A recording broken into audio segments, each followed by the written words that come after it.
Greetings, everyone. I'm excited to welcome Edward Tsinovoi, co-founder and CEO at IO River. Edward, welcome. Thank you. I'm glad to be with you today, Ben. Yeah, great to have you here, Edward. Let's dive right in. Tell us a little bit about your background.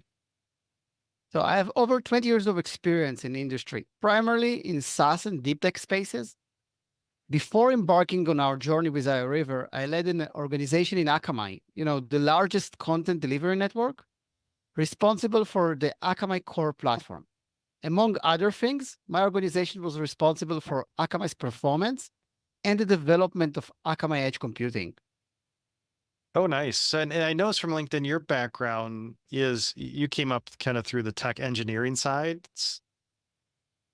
Yes, it's correct. I made a transition from the engineering side to more business side, and I'm playing a role of a CEO in IO River. Oh, perfect. Yeah. So that engineering helping out now as a founder.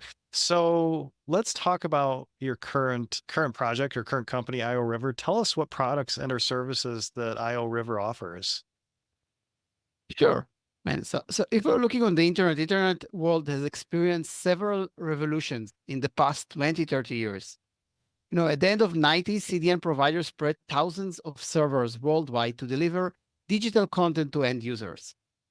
While in the past, most digital content was static, today it has become much more dynamic, much more personalized.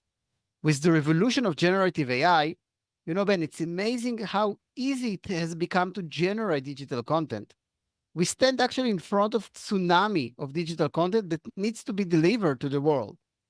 However, the industry that delivers digital content is still rooted in the mindsets of 90s, including the concept that the entire traffic in the world must pass through single CDN provider, single edge platform. In recent years, this concept slowly collapses and for sure could not meet the challenges that stand in front of us. As more and more companies seek to avoid reliance on a single vendor for edge platforms like Akamai, Cloudflare, CloudFront, and Fastly, IO River has emerged a brilliant alternative. IO River streamlines the shift to multiple edge platforms, enabling online services companies to operate effectively and achieve first-class performance, reliability, and cost efficiency. IO River introduces Virtual Edge, a vendor natural layer that sits seamlessly on multiple edge platforms with zero overhead on the traffic, bringing together unified management, consistent security like consistent WAF services, optimal traffic control, and unified edge computing. Thanks to IO River, customers save average of 40% on their CDN expenses. Some customers have already saved hundreds of thousands of dollars within a few months. At the same time, IO River has enabled them to improve performance by 40, 50%. And now they are no longer rely on a single edge vendor, single CDN vendor when it's coming to delivery of their digital service. Customers which really starting to use IO River, they are like it. They understand the power that they have in their hands. And no matter later on which CDN will serve their traffic, they will not give up on our platform because of the power that it gives to them to choose and benefit from multiple vendors in this ecosystem. And let's take a second there for the non-technical folks because definitely sounds like technical product. Like who are you selling this to? Like who is your ideal prospect, and then what's the use case? Because for CFOs like me, of course, I've heard of CDNs, but let's break down the tech side so everybody can understand. Sure. So so i- so the target companies first of all are companies which has significant online service. It's starting from media companies like media publishers, OTT companies, and going down to online gaming companies. Hmm. Later after that, e-commerce companies, travel hospitality companies, companies which are relying heavily on the online service. Hmm. These are the main type of customers. In these organizations, the benefit that iRiver brings to them is, first of all, resiliency. You're not relying on single vendor. So in case that you have a problem or some failure in a global or local, you will be resilient to this kind of failure. And companies today are losing on this kind of outages hundreds of thousands of dollars a year. So you will always be available and provide your service. This is the first value. The second one is performance. There is no optimal vendor around the world. By using iRiver, you will achieve best performance and by that provide better end user experience. And as CFO, money is important. So with iRiver, you're saving 40% of your edge cost. So it's dramatic. It's a dramatic cost saving when it's coming to companies which are heavily, rely on to deliver content. Okay. Yeah, that makes a lot of sense. So you're saying like for these sites that have high traffic, high volume, if there's some single point of failure out there, I don't know, with a CDN that your service can, I don't know, you're saying like continue that traffic, reroute the traffic so people can still access their websites. Correct, Ben. Okay. Okay, perfect. Now I can kind of guess, but who are you selling, like say in a media company or e-commerce, who are you reaching out to sell your product? So most likely it will be the director of IT Mhm. or the person which is responsible on the delivery of the content in the organization. Okay, that makes sense. And then are you servicing companies around the world, specific geographies? It seems like this could be, applicable to anybody on the planet. It's true. It's a global one. Even today, we are already serving more than 100 petabytes of traffic, and it's a worldwide. We have tens of petabytes, many tens of petabytes in North America, many tens of petabytes in Europe, and of course, a lot of traffic also in Asia and South America, and even in the Pacific. So it's a global service. There are companies locating everywhere. Everybody need to deliver content. So we are Yep. not a local, Yeah. it's not a local solution. Yeah. I mean, that makes a ton of sense, especially if you're getting millions of visitors, who knows, a day that, yeah, you can't have any blips in your traffic there. So it makes a ton of sense. So what year did you found IO River? We found a river in 2022, 2 years ago. And it's interesting. We founded the company after the beginning of the crisis, when everybody told us that the party was over and it became impossible to raise the money. I told to these people that if we will succeed to raise the money during this tough period, it means that we probably do something right. Because I don't want to spend my time on the wrong direction. We actually succeeded to raise a seed round from the first VC that we met, and it's a tier A VC. So I really hope that I'm right. I really hope that this signal is saying that we are doing something right. Well, that's great. We'll talk about fundraising in a second and get your tips and tricks there. But tell us, where is IO River located? Do you have a physical location or are you virtual? Our headquarters is located in Tel Aviv. Okay, so headquarters in Tel Aviv. And then what's your current team size?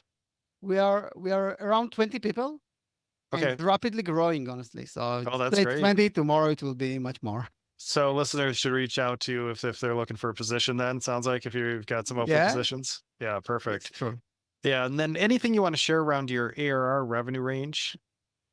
So we launched the product only recently, and Okay. we are already serving tens of customers, delivering like I said, more than 100 petabytes a traffic a month.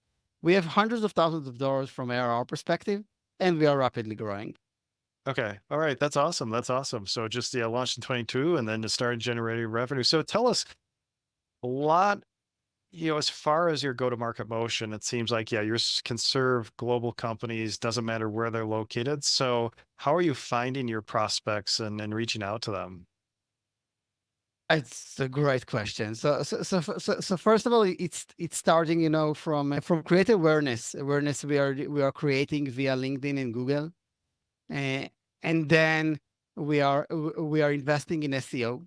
So we are investing creating a content. We are investing in a paid campaigns in different social media channels. We recently made a PR to bring the announcements that we are here and ready to serve the public. And of course, direct approaches. We have a great sales organization, which working very, and marketing, which working very tough to bring to to create the content and tell the story, because after they're telling the story, it's become much easier. The prospect that they are meet, And the conversion is amazing. yeah, and that's great to hear. Love high conversions. And then when visitors say you're investing in SEO and maybe paid ads, bringing traffic to your site, is this something where they can just sign up on your site, or do they have to then talk to the sales team, sign a contract, and then there's some onboarding process? So we have a sign up option on our website, and it's amazing to see people sign up and trying to play with multi CDN. Honestly, I believe that finally CDN and delivery of traffic, it's a key component in the businesses. So I would definitely recommend, no matter with us or with any other CDN, or with any other edge platform, before you move all your traffic to some vendor, take a second, talk with the company, understand how it's to operate with them. So in order to start, you can start without any help, without any support. You can go even to production with that with IO River. I would recommend you to reach out to us, and in some point, so we'll be able to ensure that you are getting the best and maximize your potential with our platform and generally with the edge. Okay. Okay. So yeah, you can sign up. It sounds like recommended to talk to your team. Just make sure everything's configured correctly before you go live, which is always a good idea. So let's switch to the fundraising front. You mentioned that you raised a seed round. Looks like you raised 5.4 million. In what currency was that? 5.4 million USD. Correct. Okay. So Okay. we at the beginning of our journey, we were joined by S Capital, who led our seed round with $5.4 million. S Capital, led by Aya Peterburg and Chaim Sedgar, former partner of Sequoia. They were joined, with several industry leaders, like Ari Mergi, Ronnie Zahavi, later on with Ash, the CEO of Elastic, and Mark Wicks. And together we launched the journey. That's great. And so one investor, because oftentimes you see maybe a lead investor, a couple other investors. So tell me, how did this investment come about? Did you just start reaching out to people? Did you know this firm? Tell us a little bit about how that journey started to raise your seed round. So honestly, again, we made the preparation to go to fundraising. So we started our fundraising with talk with angels, with people in the industry, and we are lucky to have extremely experienced people in Israel, in our industry, in fundraising. People like Arya Mergi, like Ronnie Zahavi. Arya Mergi built an M Systems decade ago, and then Extreme IO, and Ronnie Zahavi built and Cotendo, which was sold to Akamai, and Akamai established the Israeli organization on top of that, and many other people. So we first of all worked very hard to get a lot of advices from this amazing ecosystem, amazing people. And when we felt that we are ready to go, we had a very detailed plan to whom, to which VCs we want to go, to whom we want to reach. Chaim and I met us actually, 2 days before we really launched our round. And a week after that, we had a term sheet from them. And we needed to cancel all our meetings with all other VCs. So we had a relatively short experience of fundraising. They support us. They are really amazing partners with a lot of knowledge in our industry, huge experience in investment, and we are lucky to have them with us.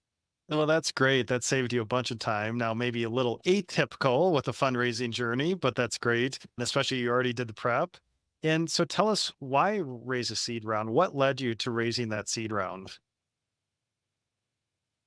After leaving Akamai, I had the opportunity to talk with multiple CDN customers. I heard from many of them how, from one side, it's painful to rely on a single CDN vendor, and from other side, how complicated and the focus for them to adopt multi-CDN strategy.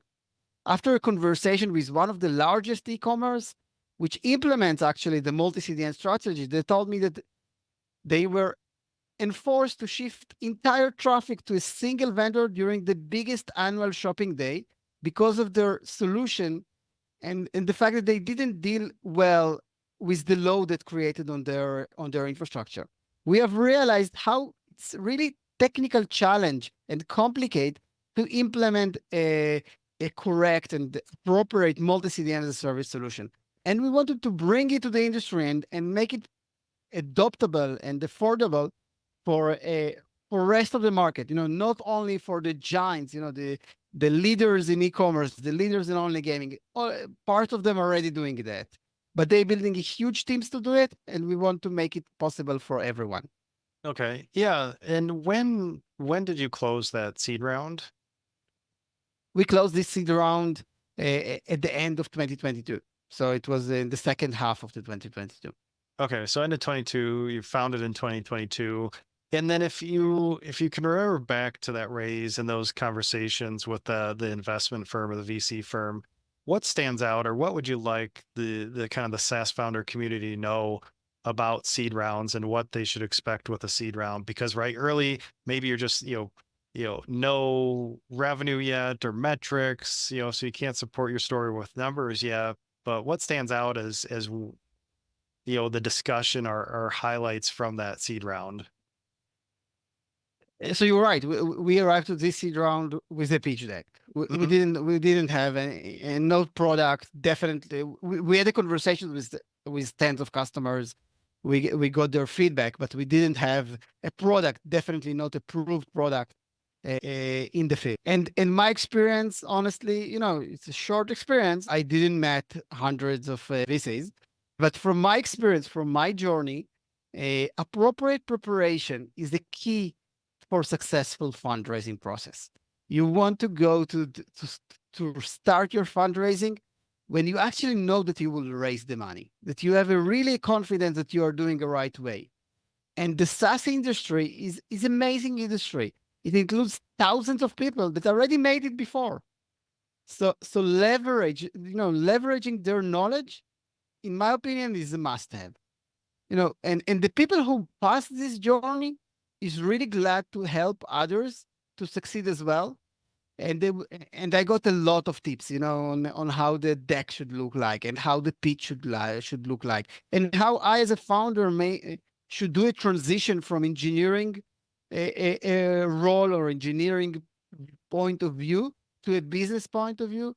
And and my recommendation will be use the industry. Go do well preparation, get the feedback, adopt the feedback, and only when you are feeling that your VC will put the money and you will succeed to raise, only then go and raise the money. Well, great advice on fundraising and the seed round. And then thinking back to the operations of your business right now, and based on your current stage, do you have a favorite number or metric that you're focused on to guide the business? Of course, we are only at the beginning. This is, Mhm. but we are looking on ARR. We are looking on customers. We are looking we want to have repeatable story. So we want to target some verticals, and this is what we are doing today. We are targeting some verticals. We want to have similar kind of customers. It's important for us not only to look on how much revenue we can bring to iRiver. It's even more important for us to look what is the value that we are bringing to the customers. What is the ROI of our customers for adopting of iRiver? And if we have a customers that saved already almost $1 million of annual cost, it's amazing. Mhm. If they save so much money using our platform and we succeed to bring so large value to them, it means that we are probably doing something right. So I think we are focusing, of course, on the financial KPIs from our aspect, but we're focusing a lot on the value that we bring into the customers to ensure that their value is significant enough that it's that it's significant enough to change their roadmaps and and work with us because of the value that we bring and on the adoption. Finally, it's not only about to close the deal and succeed to sell the story. It's to go to through the testing to production to serve a significant amount of traffic. It's also a key because for we are on the critical. We are sitting on and might impact traffic from in some aspects, and it's critical for us to have more and more traffic. And the fact that in few months, as we are serving already 100 more than 100 petabytes of traffic, it's very important for us, and we are looking on this KPI as well. Yeah, I appreciate that insight. Always a mix of financial, non-financial, but of course, ARR, very popular metric with founders when I ask that question. So, Edward, really appreciate your time in sharing your experiences. As we wrap up, what's coming up next for IO River? As one of the analysts wrote recently, Iowa River is expected to be the Uber of the CDN world. And in my opinion, this is what will happen. But it will be just our first milestone. We'll go much beyond that. Oh, that's great. That's great. I love that analogy. So, Edward, again, appreciate you sharing your journey, your experience. If listeners would like to learn more about IO River, where should we send them online? More information could be found on our website, ioriver.io. Feel free, like you mentioned, to sign up and start your journey with adoption of multi-CDN strategy using IO River. That's great. So if you'd like to learn more about Edward and what they're doing at IO River, check out ioriver.io. And to learn more, and again, Edward, really appreciate your time and sharing your journey. Thank you very much, man. It was a pleasure for Thanks. me.